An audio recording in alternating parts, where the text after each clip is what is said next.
So we just got done watching the 1987 horror anthology Creepshow 2. Now, I decided to skip Creepshow 1 for a couple of reasons. One, because I'm still rocking the old Warner Snapper, and another reason is I rented Creepshow 1 as a kid from the video store. I was about your age, and my parents would just be like, you know, whatever, get what you want, bring it to the front, we'll get it for you. I rented the first Creepshow, and it terrified me as a little kid. So I thought, you know, we'd watch Creepshow 2. It's got, of course, that animated tie-around that I thought you might enjoy, and kind of just a little bit of a less scary show. And another reason why we picked this one is because I was kind of due for an upgrade on this one.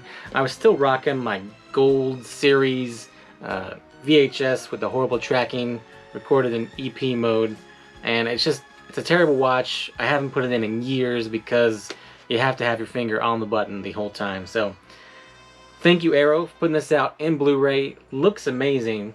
Iris, what did you think about Creepshow 2? This was the best movie.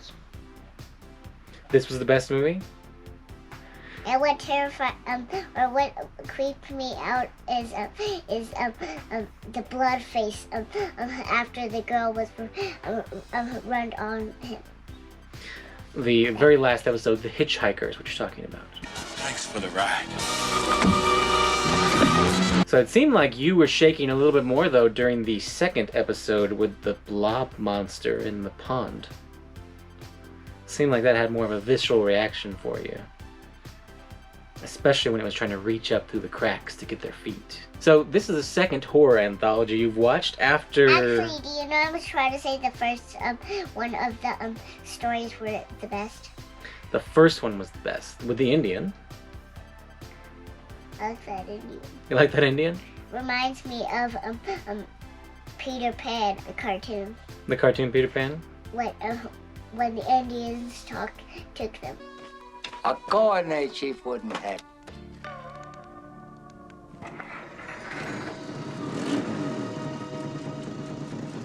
Alright, so your favorite episode was the Indian one. I think my favorite episode has historically been the Blob in the Lake.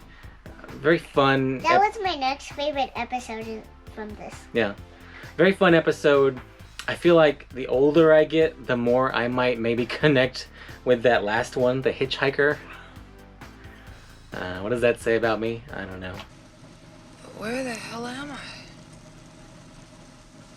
So, Iris, do you think kids would like this movie? Girls and boys. Girls and boys? Why? Because it's like an action-y horror. Action-y horror, and because of the cartoon, maybe? This is not a cartoon. It's got cartoon segments in it. So this movie was kind of harshly criticized for those cartoon segments when it originally came out. I think, you know, as a kid, after I got over the initial shock, of course I did like the first one the best, and obviously the first one is the best. It's got 5 stories, this one only has 3, and they're all kind of stretched a little bit. They all feel like they could be about 20 to 40% shorter, just depending on the story. But interesting collection of short stories here. You have your Golem tale, you have your Blob tale, and of course you have your Vengeful Spirit tale. You know, one of the things I started doing lately is I used to have all of these like horror movie review books from when I was a kid. So lately I've been starting to look up some of the reviews of these movies just to see how they compare with my view of them now. Obviously, I really like this movie. It is a step down from the first movie, but it's really still a solid movie. But what does Terror on Tape from 1994 think about that? I'm gonna skip the plot synopsis section and just read to you the review part. This lifeless sequel to the 1982 horror hit presents 3 tales of boredom rather than terror. Linked by some especially awful animation, a wooden Indian statue, blah blah blah blah blah blah blah. Only the final segment and some good makeup effects in the Blob story make this stylish follow-up worth sitting through. 2 stars. Terror on Tape. James O'Neill. I don't know. I liked the movie. I would probably give this not quite 4 stars, 3.5 out of 5 for me.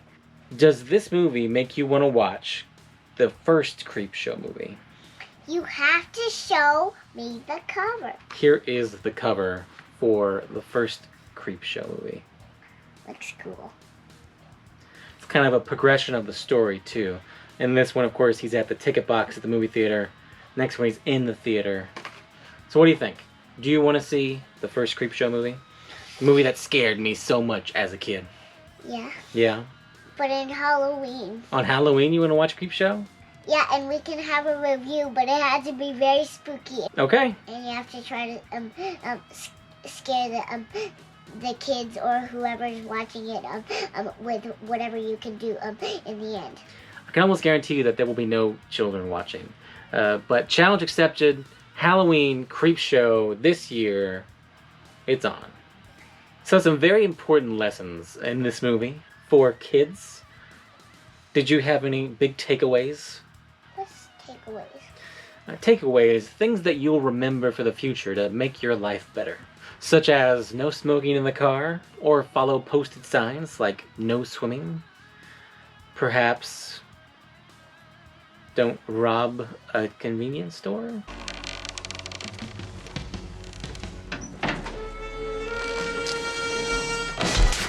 I have some takeaways. Sure, what are your takeaways? No swimming. No, Now kind of just in general, no swimming? kind of reminds me of the Jason movie where Jason Voorhees was like close to whatever water. That is all the Jason movies where he's close to water, except for, I guess, Jason X, right? You have to just say quick and say thank you for tuning in. Have a great day. I'm actually going to do that at the very end after I talk about the special features.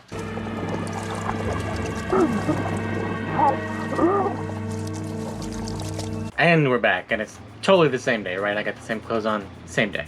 So, excellent special edition from Arrow. Great upgrade over my VHS tape. You know, same thing I noticed from the House VHS upgrade I did recently. The feature on VHS is listed as runtime of 92 minutes. Arrow is listed at 90 minutes. So I'm not exactly sure what they're doing on the Arrow discs in regards to runtimes. But anyway, just like pretty much every other Arrow release, this came in both a deluxe limited edition set and of course the more price-friendly special edition set. The special limited edition has an extra slipcover and a nice little booklet. I like Creepshow too, but I'm not sure if I liked it quite enough at that price point. And since there was no actual extras on the disc itself, I did go with the special edition. But definitely something to watch out for with Arrow is sometimes there's extra discs with extra amazing things in their limited edition sets that aren't in the special editions, and when they go out of print, you are SOL with the Reanimator Integral Cut over here. Iris, get away from my cords.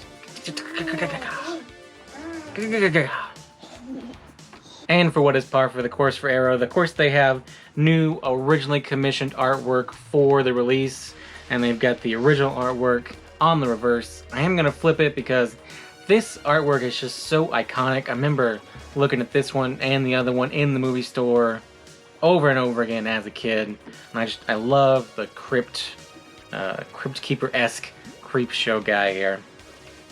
The Creep. This edition carries over the Anchor Bay audio commentary and some lengthy interviews with Howard Berger and Greg Nicotero, or the effects artist from the movie.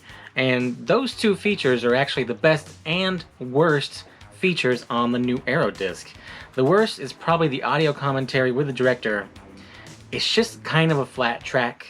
But I mean, if you really want to know what the weather was like in 1986, listen to this track, because they talk about it a lot. They do, of course, touch on the main factoids about the film, how, you know, it used to be 5 stories and they cut it down to 4 and then to 3, and how one of those 2 cut stories is now in the Tales from the Dark Side movie, and then one is just kind of poof, into the air gone. Pinfall being the story that was cut and not refilmed in another movie. Now, this actually also has the script on here, which, you know, I've got a lot of discs with the script on them, and I've not read the scripts for anything. If you put the script on the disc, nobody's gonna look at it. But, you know, I heard that story about the cut segments, and I'm thinking to myself, you know, I want to read those. I want to see what these cut segments would have looked like in the movies. So I downloaded the script off the disc, and I read it, and they cut the cut segments out of the script. It's the shooting script for what was the theatrical version. I'm like, ah! There's even a segment in there that says, you know, pinfall segment cut at this point, something like that. So it must have been after they had cut The Cat from Hell, and that wasn't in the script at all anymore. And then right after they cut pinfall, and then this is the new script. So, waste of time. Don't download and read the script unless you really, really want to read the script. There are a couple of interesting embellishments in the script that aren't portrayed in the movie, but I feel like at this point I'm talking to about 0% of the viewers. So, moving on. New to this disc is an interview with one of the actors from the Raft segment, or the final survivor-ish of that segment. And it's really interesting. He does also talk about the weather, but it's actually not a boring conversation about the weather, because he talks about getting hypothermia and how they had to keep him in a heated trailer and he'd only come out and act every now and then. You'd think in the audio commentary for the movie the director would have mentioned the actors got hypothermia making the movie. Also, even though it's set in September, you would have thought they would have filmed that outside bit of the movie in summer. Just for safety, you know? Just for ease of use, with these actors being in swimsuits literally the entire shoot. Also a fun interview with the hitchhiker. I love all the interesting tidbits he talks about in regards to the makeup he put on, and you know, I know I recognize that actor from the brief second we see him before he gets hit by the car, and he's in a lot of other movies. Additionally, probably the winning new feature for me is the interview with Tom Savini. That guy's just always interesting to listen to. He always has great stories about the business. And he tells an interesting story on here about a movie that he was hired to make, but they ran out of time or something like that, and he got paid anyway, even though he didn't make the movie. And he was worried that he was gonna have to sue the people for getting his money. It was just a really interesting story. Every time I see him on camera, I know I'm gonna be enthralled in whatever he's talking about. You just can't not like Tom Savini. And of course this disc has your kind of throwaway special features too. Your vintage making ofs, your image galleries, trailer spots, radio spots. Creepshow 2. I had a really great time revisiting this one. Movie from my youth that I haven't watched in such a long time because of the terrible tracking on this tape. Finally I can get rid of that. If you see it for sale on eBay though, it works great. And that about wraps it up. Highly recommend if you like the movie. If you don't like the movie, you're probably gonna see effects in a way that'll make you like it even less, but you know, that's the fun of seeing these older movies in Blu-ray in high definition. Anyway, as always, thanks for tuning in and have a great day.